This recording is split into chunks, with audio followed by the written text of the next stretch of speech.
Hello friends, કેમ છો? I hope કે તમે બધા એકદમ મજામાં હશો. બધાને જય માતાજી, જય શ્રી કૃષ્ણ. ને આપણે હવે હું આજે બનાવું છું પાપલેટ. ઇન્ડિયામાં તો તાજા ખાધા, અહીંયા હું બતાવું તમને. તો જોઈ શકો છો, આવી રીતના પોઝરો, આવી રીતના પેકેટમાં એક પાપલેટ, એક પેકેટમાં એક પાપલેટ હોય. ઇન્ડિયામાં તો ફ્રીજમાં હોય ને તો તાત્કાલિક પલળી જાય, અહીંયા પલળે નહીં. અહીંયા પાણી નાખીને રહેવા દેવાના થોડીક વાર.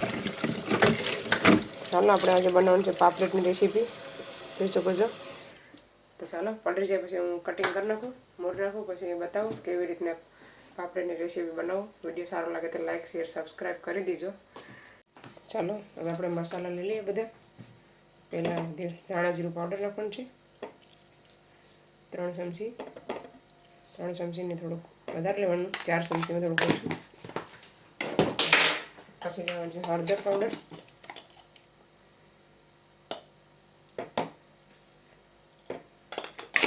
1 ચમચીમાં થોડુંક ઓછું.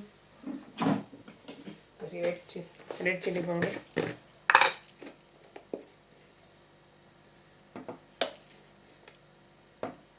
આપણે બે પાપલેટ છે ને તે થોડુંક વધારે લેવાનું છે.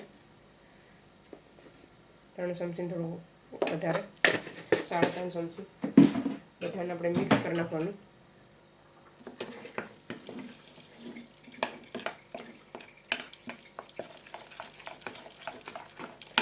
આપણે છે ને જાડી ગ્રેવી રાખવાની છે, બહુ પાણી જેવી નથી કરવાનો મસાલો. થોડું જાડો રાખવાનું છે, થીક રાખવાનું છે, આવી રીતના.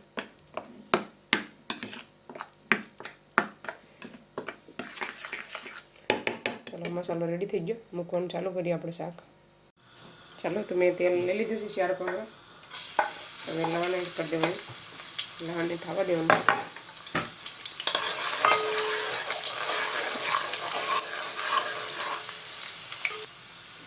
ચાલો હવે લવણ આપણું થઈ ગયું છે એકદમ રેડી.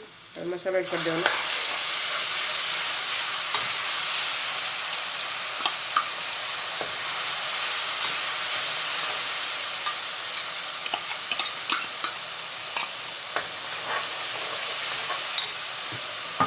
હવે ટમેટો ને લીલી ડુંગળી, એ છે મારે મોબાઈલનો કેમેરો ઝાંખો દેખાય છે, કમેન્ટ કરજો. સ્વાદ અનુસાર નિમક છે ને હું મસાલામાં એડ કરજો, શાકની ઉપર નથી એડ કરતી. આવી રીતના પછી આપણે ટેસ્ટ કરીને પછી નાખ્યું. અત્યારે 1 ચમચીમાં થોડુંક ઓછું લેવાનું છે. બધાને મિક્સ કરી નાખીએ, પાકવા દઈએ ધીમે ધીમે. ચાલો ઢાંકી દેવાનું છે. ચાલો ત્યાં સુધીમાં આપણે ભાત ને રોટલા બનાવી નાખીએ. હવે જોઈએ આપણે મસાલો રેડી થઈ ગયો છે. હવે આપણે નાખી દેવાનું છે શાક.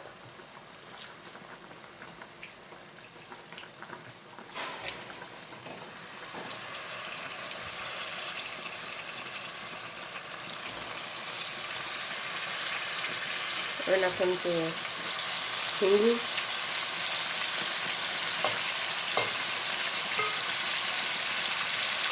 બધાને મિક્સ કરી નાખવાનું.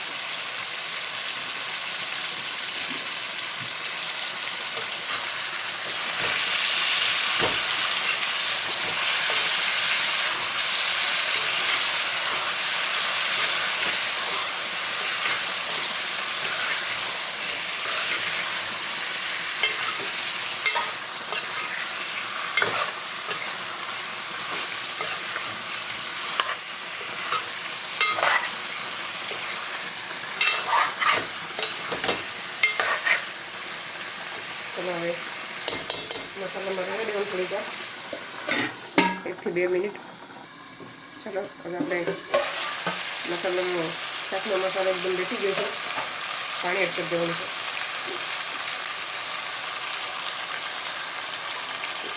અંદરમાં ઠંડી ચાલુ થઈ ગઈ.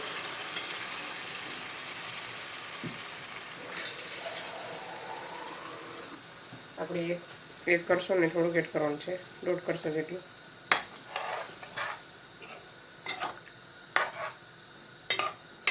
પાકવા દઈએ, પાકી જાય પછી બતાવવા કે પાપલેટનું શાક આપણું કેવું બન્યું છે. ઢાંકી દેવાનું, થોડુંક રાખવાનું છે. ચાલો પછી બતાવો. ચલો ફ્રેન્ડ્સ, શાક બનીને એકદમ રેડી થઈ ગયું છે. હું બતાવું તમને.